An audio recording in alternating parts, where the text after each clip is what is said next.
துரத்தி அடிக்கப்படும் ஜோதிமணி. இனி தமிழகம் எங்கும் இதே நிலைமைதான். தென்சென்னை தொகுதியின் திமுக வேட்பாளர் தமிழச்சி தங்கப்பாண்டியன் அவர்களை மக்கள் முற்றுகையிட்டு திருப்பி அனுப்பிய போது இது வெறும் தொடக்க புள்ளி என்பதை நாம் ஏற்கனவே கூறியிருந்தோம். அதேபோல மத்திய சென்னையில் திமுக வேட்பாளர் தயாநிதி மாறனை மக்கள் கேள்வி கேட்டபோது இது ஒரு மையப்புள்ளி என்று கூறியிருந்தோம்.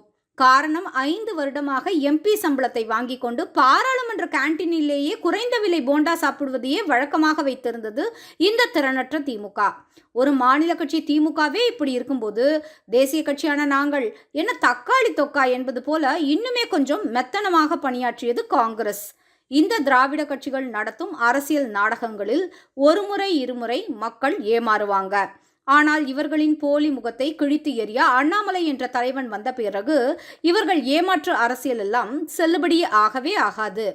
என் மண் என் மக்கள் பாத யாத்திரையின் போது திமுகவின் ஒவ்வொரு பாராளுமன்ற உறுப்பினரும் எந்த அளவுக்கு மெத்தனமாக செயல்பட்டார்கள் என்பதை அண்ணாமலை புட்டு வச்சாரு.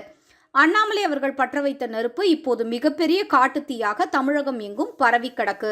ஏற்கனவே கொங்கு மண்டலம் முழுவதும் பாஜக ஸ்வீப் அடிக்கும் என்று கூறியிருந்த நிலையில் கொங்கு மண்டலத்தில் உள்ள ஒவ்வொரு தொகுதியாக கரூரில் அதற்கான அறிகுறிகள் துவங்கி இருக்கு. நேற்று காங்கிரஸ் எம்பி ஜோதிமணி கரூர் தொகுதியில் பிரச்சாரத்தில் ஈடுபட்டிருந்த நிலையில் ஏண்டா பிரச்சாரத்துக்கு வந்தோம் என்று அவர் நொந்து போகும் அளவுக்கு மக்கள் அவரை கேள்வி கேட்டாங்க. தமிழச்சி தங்கப்பாண்டியனுக்காகவது எங்களுக்கு அடிப்படை வசதிகள் எதுவும் செய்து தரவில்லை என்றுதான் போர்க்கொடியை தூக்கினாங்க. ஆனா ஜோதிமணியை பார்த்து இத்தனை நாளா எங்க போயிருந்தீங்க என்று கேட்டார்கள் மக்கள். போன முறை தேர்தல் நடந்தபோது வாக்கு கேட்பதற்காக இந்த பக்கம் வந்தீங்க, இப்ப திரும்பி தேர்தல் நடக்குதுன்னு வாக்கு கேட்க வந்திருக்கீங்களா?